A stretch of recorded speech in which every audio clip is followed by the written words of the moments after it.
Joins us. Congratulations, Sam. That's really a gutsy win. Yeah, we were. It was obviously tight all day, and even with 5 or 6 minutes to go, I still wasn't sure if the game was won. So we definitely had to fight it out to the siren. So just really proud of the boys and the way they did that. Where do you? We sort of felt that you were pretty on top all day. We thought that you were the better team, but you just couldn't quite shake them off, I suppose. But you had a couple of injuries early. The player just Kerry Neville, with the shoulder. Yep. But it was just such a brave performance. You must be so proud of the boys. Yeah, absolutely. And Kerry's a big loss for us when he goes off. He's sort of our heart and soul in the midfield and vice captain of the footy club. So when he goes down early, particularly on a big ground on a hot day, we miss his run. But in saying that, we had a lot of guys stand up and sort of share the workload. I was really pleased with the team effort. So, Sam, looks like Dan Lynch may have come off with some sort of arm injury as well. Yeah, Lynchy came off. I asked him after the game. He said he just sort of got a knock or sort of hyperextended the elbow a little bit. He wasn't too worried about it. He said it was sore, but fingers crossed he'll come up. So, coach's hat on. On days like today, and certainly it was really blocked up in the first half, really tight, every stoppage, lots of stoppages, 25, 30 players around every stoppage. Is that the style of footy that really you're looking for to get an advantage somewhere? Not really. Because we're so little compared to most teams. You want to get out and run? Yeah, we really want to try to open the game up and get the ball moving. But in saying that, in the final, we know you got to be hard on the inside and win that contested footy. So we make sure that's one of our themes week in, week out. And I'm not sure what the clearances were in the end, but we probably broke even. And I know St Paul's strengths their midfield. So for us to break even, with their midfield, I think we were going to be close to winning the game. We certainly stopped their key midfielders in many ways. Wilson and Allen didn't have the impact that we've seen them have in previous weeks. But the game opened up in the second half, and there were times where, particularly in that last quarter, it got pretty feisty out there. Where one of your boys, it was their turn to put their nose over the pill. They had to go, and they did it.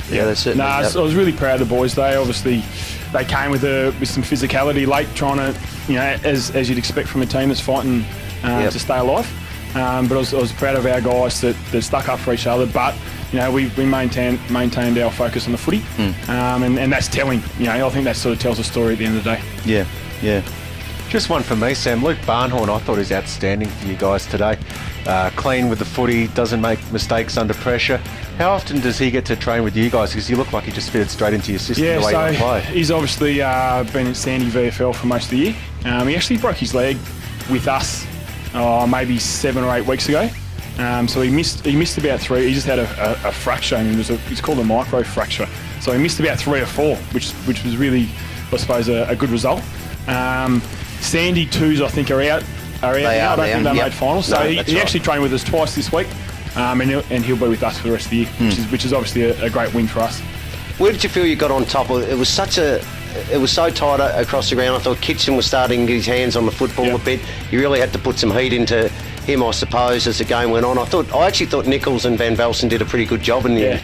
Yeah, Kitchen definitely. There was a passage there where he was getting really him right on top. And I had a quiet word to our ruckman, and it gets to the stage where they've just got to try to nullify him and bring the ball down and just not let him dictate, which they did, and they fought really hard all day. I thought a half back line, for Giacomo.